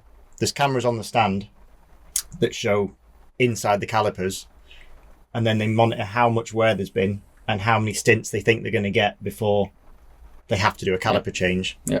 Stuff like that to me is like... It's incredible, isn't it? It's impressive. There's an overhead camera that sort of monitors the generalised pit stop, how quick the rider gets on, how quick the rider gets off. They're always a cool... I always think they're TV. Great, yeah. Because you go past a bottle of water because I don't want to cough on. It's even funny things like when you never consider in short circuit racing your fuel economy and stuff like that. I mean, I don't know if it's anything you can ever. Oh, it's all right. We've got Grace on the job. Sorry, thanks, Grace. She's just asleep. Sorry to wake you from your slumber, Grace. Yeah, they're an impressive thing to be a part of. The whole show, the pit stop practice, how efficiently each member takes part in the pit stop, and how quickly everything is done just yeah, blows your mind a little bit to start with. Because tiny mistakes can have a big impact. I mean, we saw it, unfortunately, for one of the most seasoned members this year that just touched the back of the seat. Yeah, so in the ball door this year, it wasn't actually the seat, touching the seat that was the problem. Oh, was it He not? put it into gear. And then... So it wasn't the touch. It wasn't the touch at all, no, it was... We had this conversation because I said I'm pretty did sure have a you chat. can push. They can push you out of pit lane. Yeah. They can, once you've got the standoff, they can actually push your seat. I believe so. So it was unclear. Did he know why he'd done too something many wrong? people- He definitely looked at the camera. Exactly. So what he did is he banged it into gear and he went, sort of like that, and he had that look of guilt straight away. Bless him, Louis. He's a cracking lad. He is mega And so Etienne, when they did the pit stop, we were having some electronic issues actually at the time. There was some stuff going on where our pace wasn't quite what it was meant to be. We were losing the lap timer on the dash and some stuff going on. So they were a bit confused and they were pulling away at some wires, just trying to change some stuff in the pit stop. And it wasn't noticed that the bike was in neutral when they were doing the fuel. And the bike should already been first by the time they're doing the fuel. So obviously the fuel came off, Etienne went to start it and it was in neutral. And the mechanic's reaction was just bang to get it into gear. And then he knew straight away that he'd committed a crime and that there was going to be a penalty. So that's what it was actually for. Because it's getting rid of those marginal difficulties. Because that's 10 seconds. It could take, let's say, you're half a second different to another team. It's 20 laps. Yeah, it of is. trying to Get that back. Yeah, it's a 10-second penalty that actually costs you more like 40 seconds by the time you've come in the pit lane and gone out the pit lane. Do you have to serve it not in a... Yeah, so that was the whole issue with the ride-through penalty really at the ball door, and I did serve it, and I think you asked about how it served was one of where we got to, and so I got the notice on my pit board that I had to serve the stop and go, and it wasn't served during a pit stop, as in a standalone pit stop. I had to serve it during my stint, so I had to do a ride through. Way more than 10 seconds. That's what I mean. It cost 40 or 50 seconds in total, yeah. So yeah, came in the pits, stopped at the board for 10 seconds, and even during that 10 seconds, the mechanics are there with torches, scouring the bike, looking for sort of any issues. Obviously, board lifted, buggered off. Was that hard to try and just keep your cool there? Well, I'm not going to blow my own trumpet or anything, but I felt like I kept it, No, you did. I kept calm. I didn't get raged. I didn't do my outlap too quick and crash, on after it. I felt like I served it, pretty well. Probably could have served it faster on the outlap and in lap, but it's just experience, in the end. So yeah, served it, got straight back out. I think my first flying lap was straight back into 53, which was, race pace. Tyres are still at good temperature. But, you do have to think about a lot more on that side of it. It's during the night, temperatures are down, the Bridgestones are difficult when they lose some temperature like that. So yeah, potentially there was a situation there where you could have had an issue after serving the penalty with cold tyres. So you did touch on it that your shoulder injury. So the start of this season didn't really go to plan. You sent me an onboard video that made me jump out the seat. Did you get the onboard? Yeah, I did, that? Yeah. You came down with snow on you. I haven't posted it anyway yet, but I think I might post it at New Year, saying how it started and how it ended. Well, maybe Jump did that. Go on, tell us. Yeah, I made a mistake during Valencia in testing. I had a crash on an out. It's the first fly. I think it might have been my first flying lap of a stint of a run on a hard Bridgestone. Valencia is predominantly let me get this right, left-handed track, and I crashed on a right-handed track on my first on a right-handed corner on my first flyer. So, in hindsight, the right side of the tyre must not have been quite ready, and it was on the fast kink, which I think 10-11. But for me, it was like third gear, probably 100, 110 miles an hour. And just as I put the bike on angle, the rear it was almost like I'd hit oil, basically. And that's what made me jump when you sent that video, was I'm thinking, well, the sun's shining. Yeah. You don't look to be pushing all that hard. Exactly. And then it came from nowhere, didn't it? Yeah. Was it on throttle or off throttle? Rolling off throttle. Because that corner, we have seen it. I think Lorenzo had a massive one there. It's exactly like that. Roll off. Exactly that. It was on the roll off. So putting the bike on angle and rolling, it just must have given enough sort of negative slip to the rear to. So yeah, came down real nasty, dislocated my shoulder, broke the humerus, and I separated the collarbone bit. Is it AC joint as well? So pretty nasty. I mean, it got put back in within 15-20 minutes, so that side of it was okay, but. Obviously, from that moment, there's 3 weeks until Le Mans, and you're up against it. Well, realistically, I was never up against it. Realistically, I just was out, I couldn't do it. But I gave it a go, did the hyperbarics and all the rest of the stuff. But So I went to Le Mans. I had a go during the test. I took part in the green reserve rider group, but I was 4 or 5 seconds a lap off, and I couldn't tuck in, down the straight. So there was absolutely zero chance I was ever going to make doing the 24-hour. But yeah, turned up and stayed as professional as I could for the team, and was there, to support them along the way. Unfortunately for them, it was a tough race. The weather was wet. You were in it. The score. They had 6 crashes in the sort of first 6 hours. So the result was pretty off from that point. Was that the race when they went down at turn 1? No, they didn't go down at turn 1. Greg crashed. Oh, unless you crashed the chicane as one. Yeah. So Greg crashed 2 or 3 times at the first chicane. No, when was the one when Greg had a massive one when he touched Hooky? Oh, that was 2 or 3 years ago. Literally at turn 1 after the start. Literally? Yeah, I remember that. 10 seconds into the race. But Greg didn't go down. Greg knocked. No, Greg did go down big. It was Greg that went down. Yeah. The thing was a write-off, but it wasn't a write-off because it carried on. You're right. It was I was enormous. commentating on it. I should know. Absolutely Yeah, you can have a write-off and this thing's back together in 10 minutes with these boys. They do not mess around with a crashed bike. But you're right, because I remember thinking if there's one man who's going to be marching into a Honda garage swinging, it'd be him, and he was calm as anything. I spoke to Greg about that, and he reckons he must have done. He said he cracked his wrist in that crash, and he continued and raced 24 hours of it cracked. So yeah, some boy. But yeah, so this year they had 6 crashes in the first 6 hours, which were you glad to miss that one down? Were you sad to be a spectator? I mean, look, if you were healthy, you'd always love to be part of it. But with a shoulder that wasn't anywhere near ready, I was quite happy to be spectating and not doing my shoulder any further damage, crashing in the wet. So yeah, it looked tough. Just being stood back in the garage watching was tough, but watching them suffer a little bit was tough as well with all the crashes that they had. But I take my hat off to every member of the team. The mechanics and the staff worked harder than the riders, for certainly the first few hours of the race with rebuilding the bike. It was constantly in bits. They shared a picture, didn't they, afterwards of all the crash damage, of all the parts all laid out. Yeah, did they? Yeah, on their yeah. I managed to take a nose cone actually out of that lot, and it's at Optimum on display. Yeah, nice. Yeah. So that was round 1 of 2025. Behind the scenes, I'm still working, to get shoulder back recovered for Spar, so I was fit enough to compete at Spar. A few little sort of tight niggly concerns inside of it, but Spar also wasn't a great performance for us. We finished 4th. We had wet conditions. Well, we had a little bit of dry at the start of the race, and then predominantly we had damp and rain throughout the remaining 6 hours of the race. So most stints that I did were in wet conditions, which I must say I did really enjoy. Spar, even in the wet on the Bridgestone wets, was a heck of an experience. The grip that those tyres provide was mind-blowing again.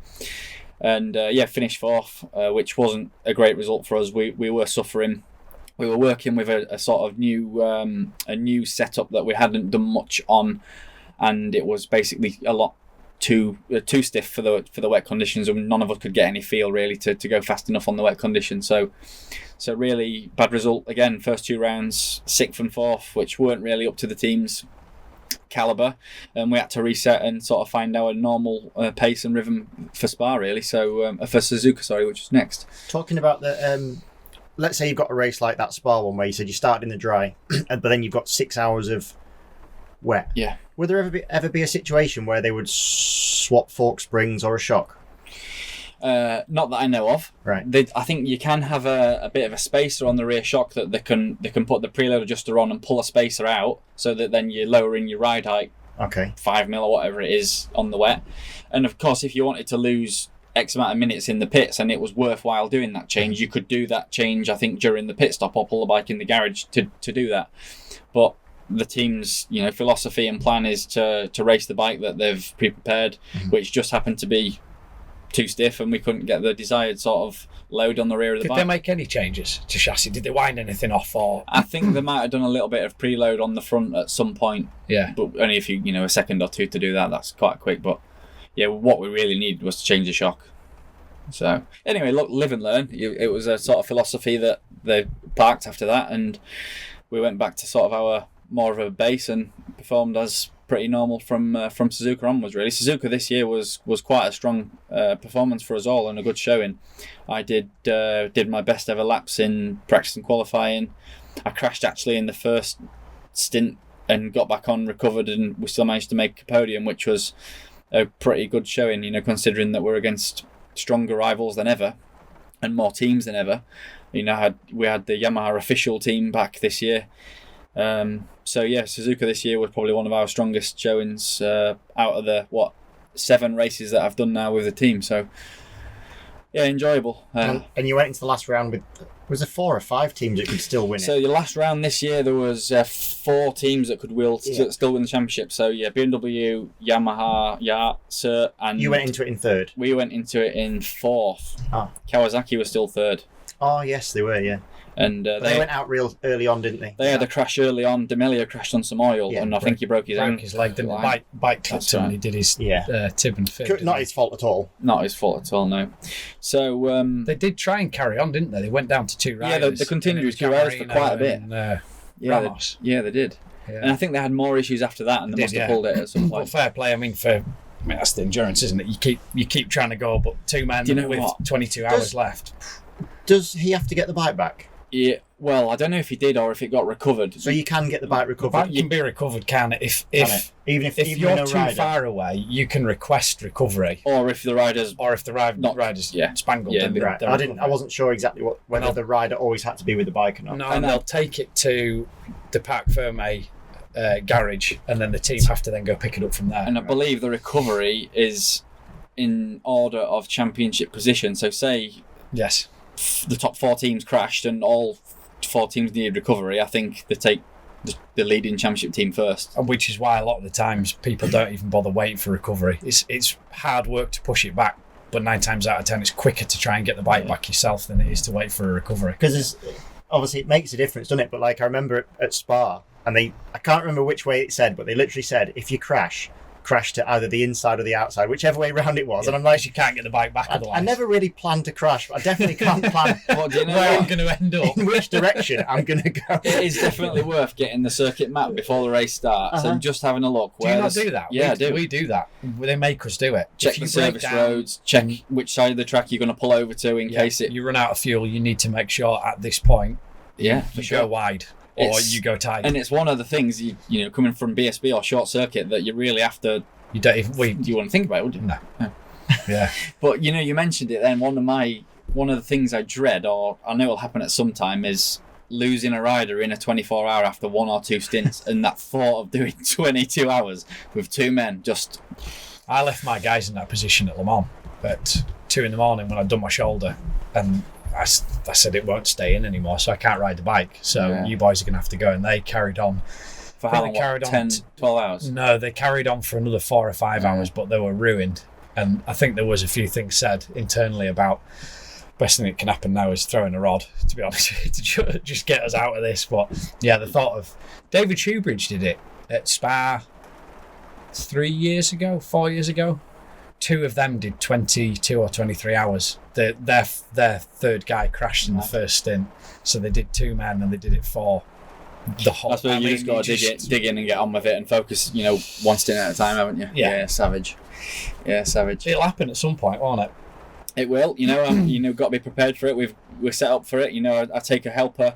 Got to give a bit of shout out to Glyn. Actually, my helper. I'm glad you've done that because I was going to say you do need to give Glyn a mention here because I think it's important for every rider in endurance. Actually, is when you've got 8 or 9 stints to do in a 24-hour race, when you come in and you've got an hour and a half before you need to be back in your kit.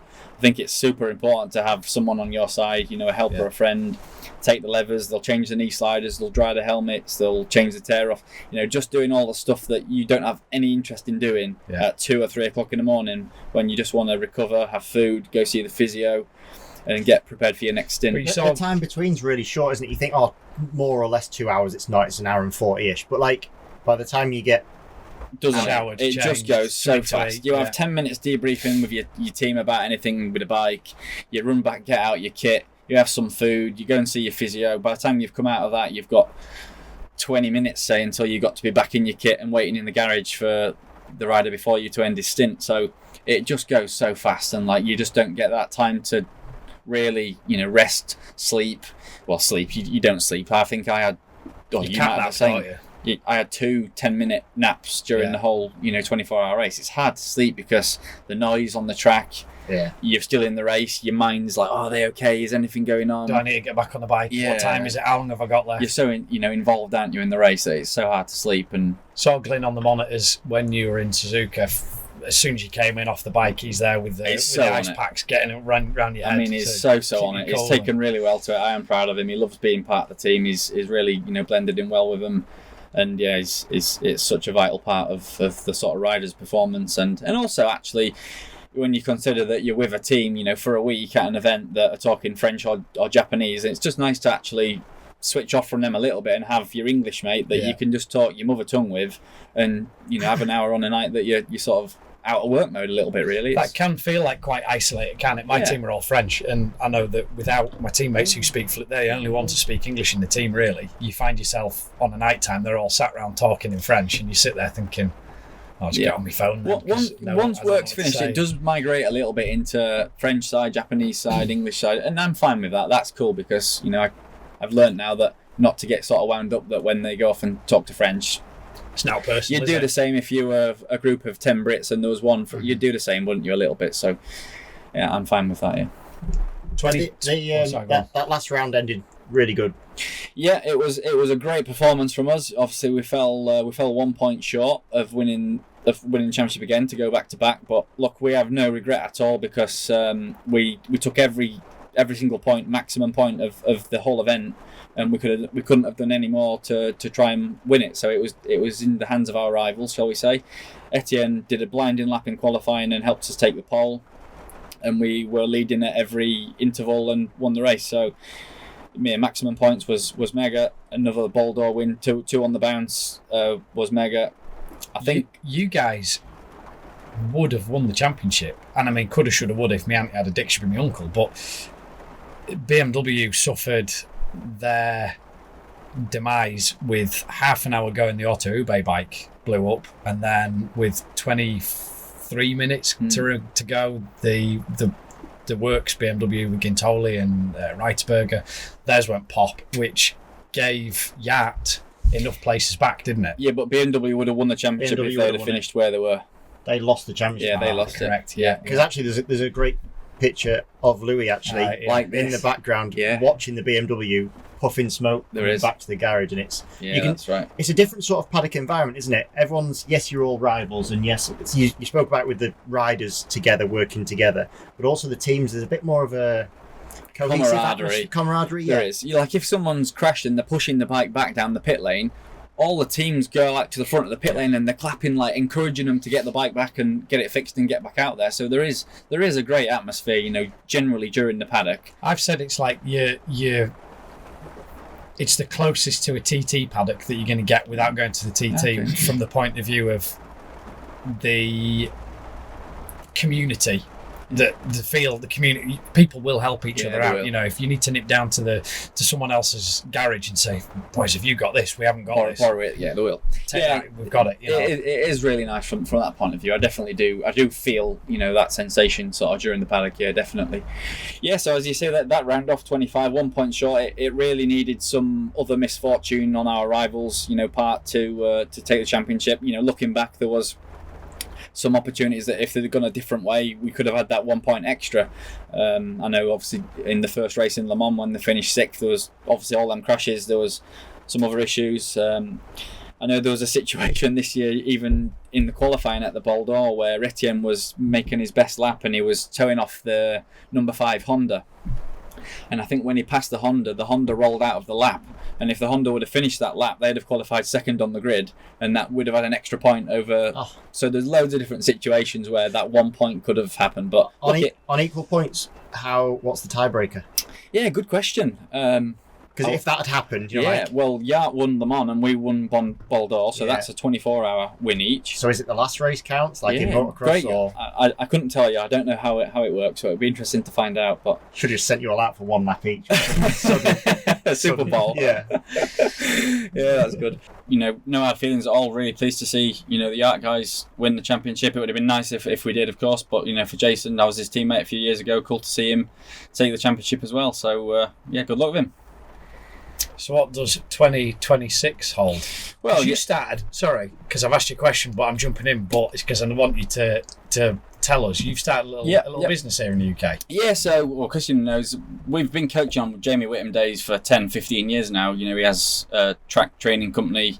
And I've recently come across my teammate Greg in France runs a Pillion experience company. And it's just something that I'm looking to start up over here, really. So I've started an experience alongside the JW track training days. And it's called Superpole Pillion Experience. Essentially, anybody can, pay a fee to come on the back of me on a fully prepared sort of GSXR track bike, slick tyres, racing suspension, racing brakes, bespoke Pillion handlebars on the tank. Yes, for a free lap experience, all kit provided, camera footage is available. So it should be quite a fun thing. I'm not expecting it to be fully booked and busy straight away, but it'd be nice to grow it bit by bit and have some fun in the end. Really, it's a great thing that people can come on when they get off the bike and they're absolutely buzzing. I mean, this isn't like a road bike experience where you put on the back of somebody on cold road tyres and you wobble around the lap and get off. This is full hot slick tyres, knee on the floor. The passenger is feeling a lot of, the sensations of the bike under load at high speed. Like what Ducati were doing with the MotoGP experience. Yeah, similar sort of thing, actually. Malola. I think more. I think you potentially. Go harder. Like, how hard do you push? So, as context, I did a trial day of this at Croft at the end of this year, and one of our friends, Kilby, I put on the back of the bike. He's a good level track day rider. He's a red group rider in the fast group, and he probably rolls around Croft in high 130s, 38, 39, whatever it is. And I put him on the back, and I did 3 or 4 laps of him on the back, and I think I did like 1 minute 30 or 1 minute 31. So you're looking at 6, 7, 8 seconds faster than some riders ride themselves on a track bike. He messaged me about it, and I was like, he said how much faster you went with 2 of you than what he'd gone on his own, and he's a fairly decent level. Well, he's going to do club racing next year, isn't he? So he can ride a bike.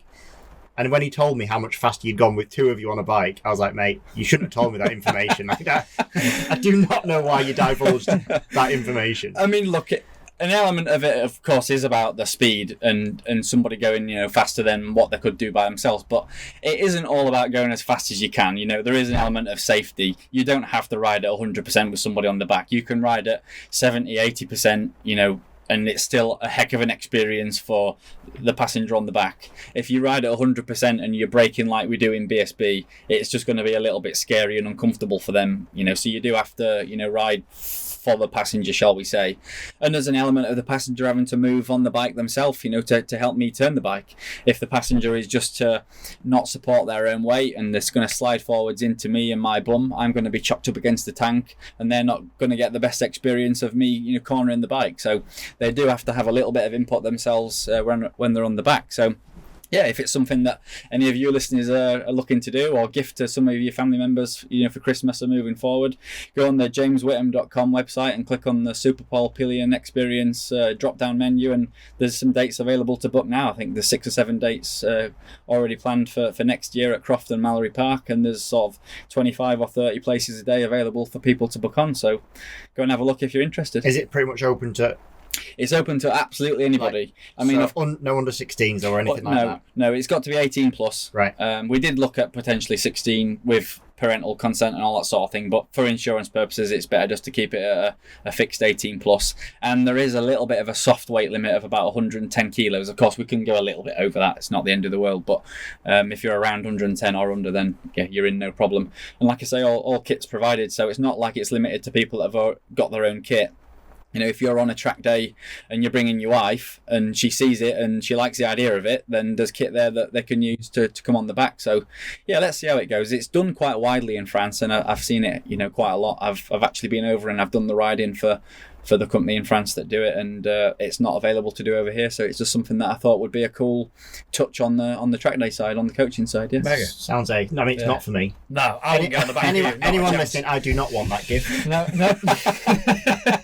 Thank you, but I'm openly saying it's a fantastic idea. Just not for me. Because I can't imagine anything worse. But it's a brilliant idea. I did have an idea, actually. If there's 1 or 2 dates I can't do, I thought I might let you do it. I don't mind doing the riding, but there's no way I would You sit wanna on the climb back. on the There is not a chance. With him. He would be one of the people I would trust the most, but still not enough to just. You like being in control then? Just an absolute no. There's just no chance. I do get though that it's a complete Marmite thing. For some people, it's an absolute no way. I even ride myself. There's no way I'd ever let you do that happen. And there's some that's like, oh yeah, God, that's right on my street. That's amazing. I've wanted to do that. So I do get it. No, of all the people, you definitely would be the one I would trust the Thank you. most. 'Cause you know what you're doing. Would you get on the back with Lee Johnson? No. You can't touch the floor. What's the point doing that? You'd have to touch the floor from the back. Imagine that. The riding is no problem, but coming to the pit lane and you both fall off. You've got to jump off the back. I think Pillion Racing should be a thing. I do. They I should agree. scrap sidecars and I have agree. Pillion Racing. Yeah, for Can sure. you imagine? But there's a little bit of a twist that one does the throttle and the other one does the brakes. Ooh. The throttle's on the tank. Yeah, do you know what I mean? So like, it's a bit of a trade-off. Oof. Got me thinking now. It'd be what a series that would be. I think we'll move on, Chris. But so for this year, so that's brilliant. That's mega. I think it'd be dead good fun. So it's mainly at Croft and Mallory at the minute. Yeah, so at the moment, it's the only dates bookable at the moment are at Croft and Mallory. I'm hoping to have some dates for Anglesey to come live soon for later in the year for a weekend day in July. So that could open up a lot more possibility as well. So. Mega. And from just the racing perspective for I'm confused what year we're in. 2026. Same again? Yeah, same again. Nothing official yet. Obviously, we're still under 2025 contract, but everything's in place verbally and to continue as unchanged in 2026. Same technical side, same rider side, but just looking and waiting for the full, confirmation and finalisation on paper to make that official. Because there's a slight change on the Gixxer, isn't there? But yeah, so there is a new model GSX 1000 that's been released at the shows. We don't get our hands on that just yet. I think they have to sell an X amount of units for homologation until we can use it.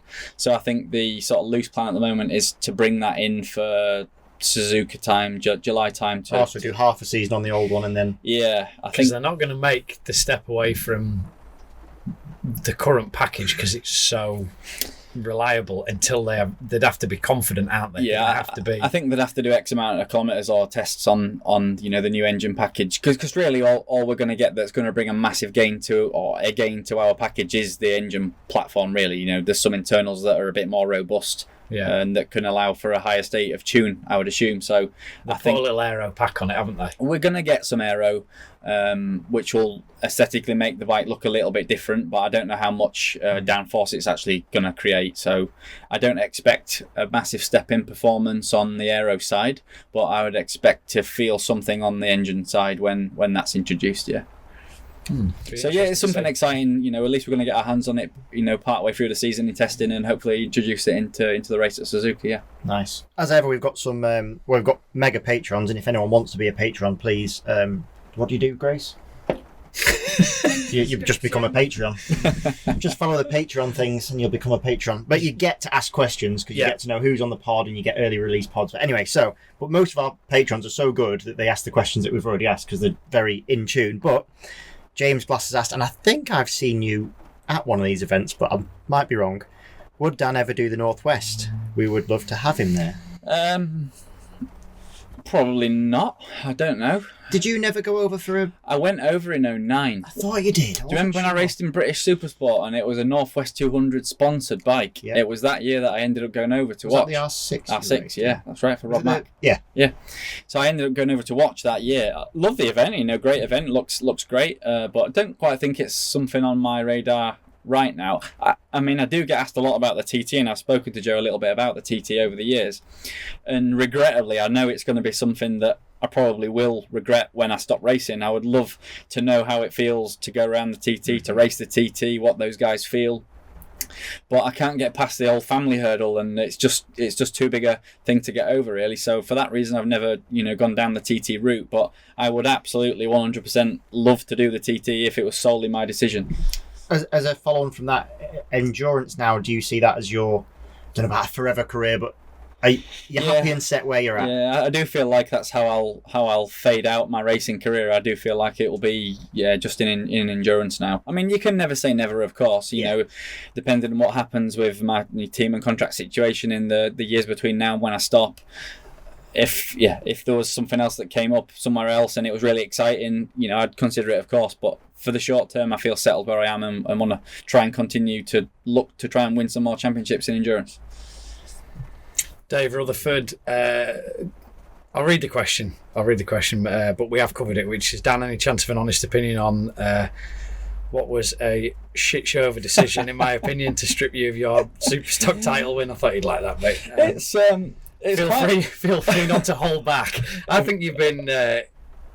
Is that what he said? Feel free not to hold back. And you know what, Dan? I'll give you credit where credit's due. I think you've been honest there, because I didn't know if we were going to have to kind of skirt around it in a bit. It was more honest when we turned the cameras off for a little wee break. Well, Grace. You should have heard that. If you become a patron, Grace will edit that. Yeah, you can put hear it into the patrons, so you can hear Dan's. We've got it in the archives. Well, obviously we've spoke about it. We've covered it. I mean, it's obviously it's nice to hear how he's talking about it. The general consensus from the public is comments like that I've been screwed over, and that isn't. I don't know this guy, so that isn't anything that I've planted in that guy's mind. Well, you can thank Dave Rutherford. So thanks, Dave Rutherford. To be a little bit more meaty, I do feel like something was a little bit untoward in the situation, that it was a little bit against me in some way, but of course I'm biased, so glad that you think what you do. Thanks for the support. Ty sent a comment. 0.3. Yeah, enough said. 0.3, enough said. Yeah, good lad. So, actually, a little story about this. What's that? Ty Kinton is a mutual friend of ours. You might know of him as well. And we're good friends. We've trained a lot in the past. We did a lot of mini bike coaching, practicing, didn't we? And we both have these CRF 150s that we'd go to go-kart tracks, and whenever we rode, I was always 0.3 faster than him every day we went. So we go to Fat Cats, 0.3. We go to Wilton Mill, 0.3. I was always 0.3 faster, so it ended up being a little bit of a standing joke. But recently, at the end of this year, 25, we did a free tech event at Three Sisters, and I'll say what happened. I'd just done the Boldor the week before, so we've won, the World Endurance Race at Boldor. We jumps on this free tech Suzuki 125 thing. And built by Ian again. Built by Optimum bikes again, yeah, plug for them. Cracking little bike, actually. He's like brand new. But it was standard, genuinely standard trim. We didn't even know what bikes we were racing against. And we turns up at this free tech event, and there's like these fully tuned things that must be 10 horsepower faster than what we're riding. So of course I'm riding a little bit beyond myself, skidding the bike in and just getting a little bit overconfident, really. And it was a 4-hour endurance race anyway. I flicked myself with about an hour to go and ended up breaking my wrist on this little GSXR 125 thing at the end of September. But I think, Ty, I was a little bit quicker than 0.3 on that day. He'll be sat driving when he is. Go on. You asked Steve's question. Oh, Steve's just saying thanks for a great day of tuition at Cadwell in June. It didn't end well, but the broken bones have healed. So I do remember him actually. I was coaching him 1-to-1 on a Whittam day, and he had a tip off, and I think it was going into the top of Chris Curve, the first right into Chris Curve. So it wasn't as fast as what it could have been, but it was still quite big. And I think he broke his collarbone or something, lad. So I hope you feel it well, and that you get back on the bike, and that your missus allows you to get back on the bike. Well, he said he's ready to go again, and that you owe him a session. So let's get it sorted. Jason Photostrada. Jason, big supporter of the pod. So many Superstock champions struggle when they step up to Superbike.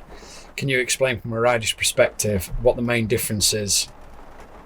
What are the main differences which makes... So I'm trying to read it the wrong way around, skip between.